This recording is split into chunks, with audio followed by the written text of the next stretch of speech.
The Tyne Wear Metro was the UK's first modern light rail system, operating in Newcastle, Gateshead and Sunderland in the northeast of England. It has often been regarded as one of the UK's most successful transport regeneration projects, attracting high ridership for a relatively low startup cost.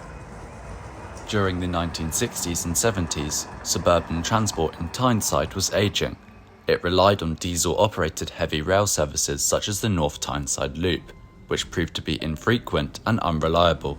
In 1971, the Tyneside Passenger Transport Authority, now known as Nexus, launched a study into how the network could be improved. Their results prompted them to use the existing rail infrastructure to form a new light rail system that operated underground in Newcastle and Gateshead city centres, providing a separate system from the main line. At first, the network was integrated with connecting bus services at each metro station. This created convenient multimodal journeys with buses providing the first or last mile of the journey to the metro station, with the metro providing the trunk of the journey to or from the city centre. Along with integrated ticketing, this led to high ridership of the network from opening. However, 1985 saw the deregulation of buses across the country, which made it more difficult to do integrated journeys in the area. This led to a ridership decrease of the metro from nearly 60 million in 1985 to 46 million in 1986. The metro network started operation in 1980 with the north section of the Tyneside Loop, with service from Tynemouth on the coast to Haymarket in the city centre. 1981 saw a new branch from South Gosforth to Bankford opening, as well as the city centre section extended south across the river to Gateshead and Hughes. In 1982, the Yellow Line was extended to Tynemouth back to the city centre via Wallsend, creating a pretzel-shaped network. 2 years later, in 1984, the branch to South Shields opened, as well as a new station at Petite the year after. The next extension was in 1991, with the Green Line extending 2 stations north from Bankford to Newcastle Airport. The last major extension of the network occurred in 2002, with the Metro joining the Northern Rail main line between Petite and Sunderland, with a further extension west of Sunderland to South Hilton. Since 2002, the Metro network has remained the same size, apart from the opening of a few stations.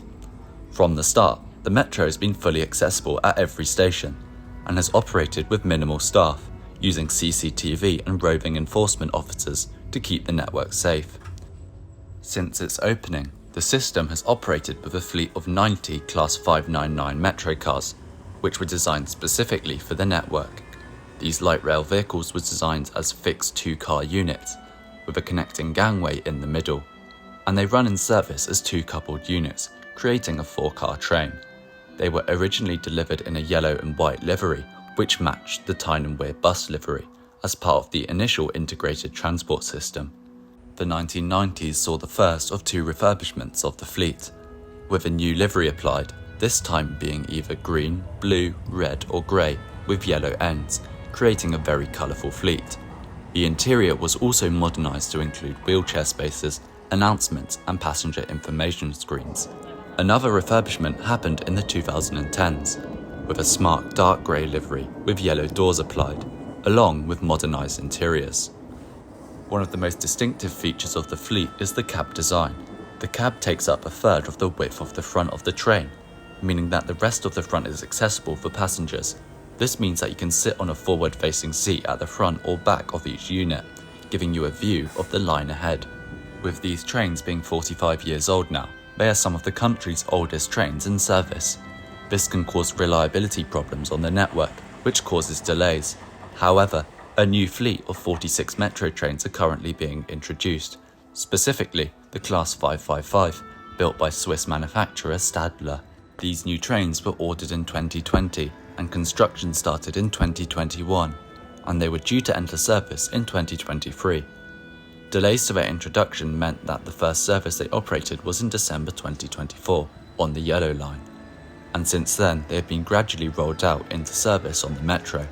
Their introduction was again hiccuped in April 2025, when a unit's door opened on the wrong side at Simonside station, meaning that the fleet of 5 trains in service at the time had to be withdrawn from service.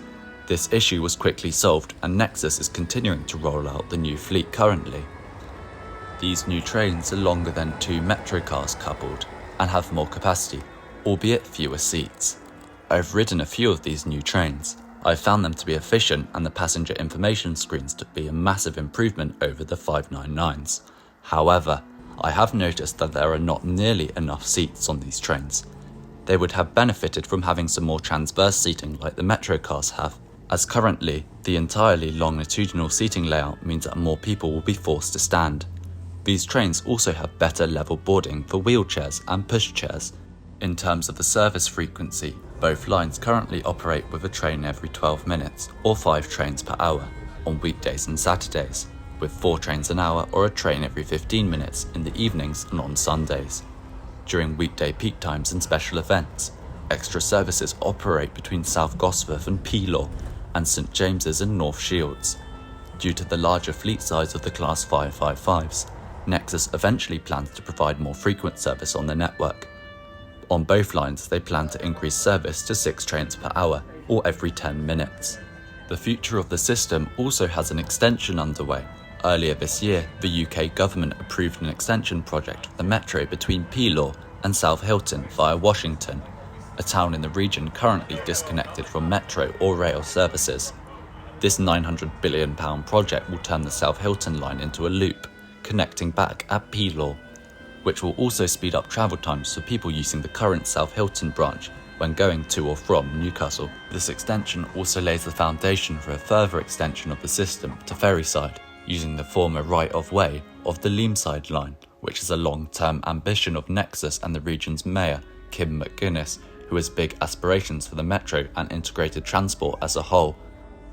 December 2024 also saw the opening of the new Northern Northumberland line from Newcastle to Ashington, which is included on the Tyne Wear Metro map. This also includes integrated ticketing using pop cards. From 2026, this route will have a connection to the metro at Northumberland Park. North East Mayor Kim McGuinness has also set out plans similar to Manchester's Mayor Andy Burnham to introduce bus franchising like the B network in the North East, which will create a fully integrated transport system similar to what existed in the early 1980s. Overall, the Tyne Wear Metro has revolutionised transport in the northeast of England, providing frequent and reliable service through the metropolitan areas of Newcastle, Gateshead and Sunderland. Hopefully, we will see full integration between buses, ferry, metro and rail in the future, as well as expansion of the metro network and rail services in the region. Thanks for watching today's video. If you'd like me to cover any other UK or international transport systems, leave a comment telling me which one you want to see. If you enjoyed the video, please subscribe to my channel and like this video.